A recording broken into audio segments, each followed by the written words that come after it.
My name is Eloin, and I'm 28 years old. My mom called me on a Tuesday, 3 days before Easter. Her voice was warm, almost too warm, the kind of warm that should have been a warning. She said, "We miss you, sweetheart. Come for Easter dinner, just family." I almost said no. I had been keeping my distance for months, ever since the holidays turned ugly, and I left their house in tears, swearing I would never let that happen again. But something in me, that stubborn, hopeful part that never quite learns, decided to give it one more chance. She was my mother. They were my family. Surely Easter dinner was just Easter dinner. I drove 2 hours to get there. I remember the drive was beautiful. Spring was finally showing up, trees blooming along the highway. That particular golden afternoon light that makes everything look like it belongs in a movie. I was actually feeling okay. I had my windows down. I was singing along to the radio. I was telling myself that maybe things had changed. Maybe the distance had given everyone some perspective. Maybe this was the fresh start we all needed. When I pulled into the driveway, I noticed something immediately. There were too many cars. Way too many cars for just family dinner. I recognized my Aunt Linda's minivan, my Uncle Robert's truck, my cousin Priya's little silver hatchback, and at least 6 other vehicles I placed within seconds. My stomach dropped before my brain had even fully processed what I was seeing. I sat in my car for a full minute, hands on the steering wheel, telling myself I was overreacting. Maybe it was just a bigger gathering than Mom had mentioned. Maybe she forgot to tell me it was a bigger crowd this year. I walked in through the front door, and the house went quiet in a way that rooms only go quiet when people have been talking about you. 12 relatives were seated in the living room, not around the dinner table, not near the kitchen. In the living room, arranged in a circle of chairs with one single empty chair placed directly in the center. Just sitting there waiting like a spotlight on a stage, like a trap with a cushion on it. My mother stood up first. She was smiling, but her eyes weren't.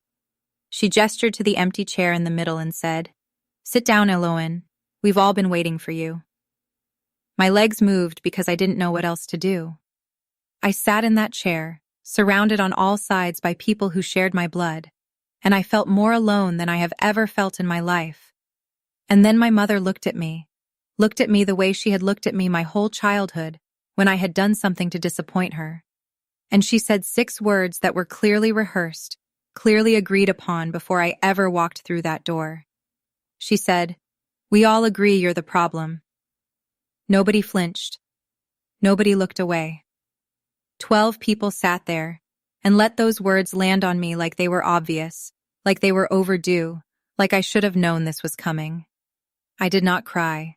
I did not stand up and leave. I did something that surprised even me. I took a slow breath, and I stayed because I had come prepared in a way none of them could have anticipated. 3 years earlier, in a moment I never thought I would need, I had pressed record, and whatever happened next in that room, I knew exactly what was coming. I sat in that chair for 45 minutes, and I let them talk. That was the hardest part. Not the words themselves, but the discipline it took to stay still and absorb every single one of them without reacting.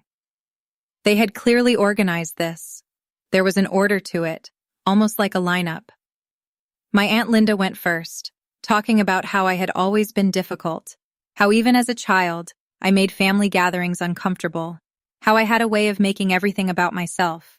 Then my Uncle Robert, who I had seen maybe 4 times in the last decade, leaned forward with this practiced gravity and told me I had disrespected my parents for years. And it was time I acknowledged the damage I had caused. Cousin after cousin, aunt after aunt, each one taking their turn, each one delivering their prepared piece, while my mother sat slightly apart from the circle with her hands folded in her lap, like a director watching her production come together exactly as rehearsed. I noticed things during those 45 minutes that I think I was only able to notice because I had made the decision not to fight back. I noticed who made eye contact and who didn't. I noticed which relatives shifted uncomfortably in their seats when certain things were said, like some part of them knew this had crossed a line, but they had committed too far to pull back now. I noticed my father never once spoke. He sat at the outer edge of the circle, eyes on the floor, and in that silence, I understood something about him I had spent years refusing to see clearly.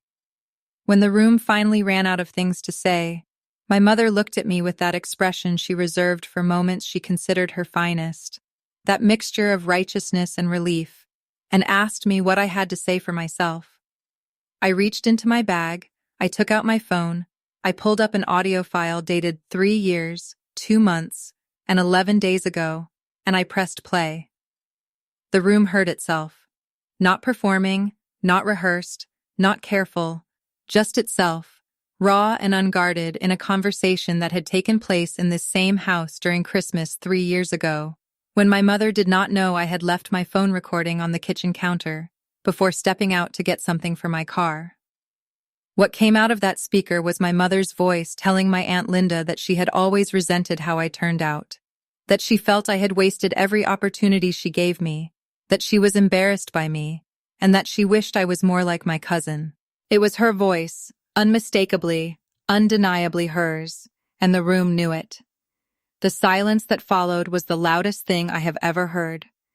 People stood up, not all at once, but one by one, in that particular way people leave a room when they need to pretend they have somewhere else to be. Within 2 minutes, the circle was gone, chairs sat empty.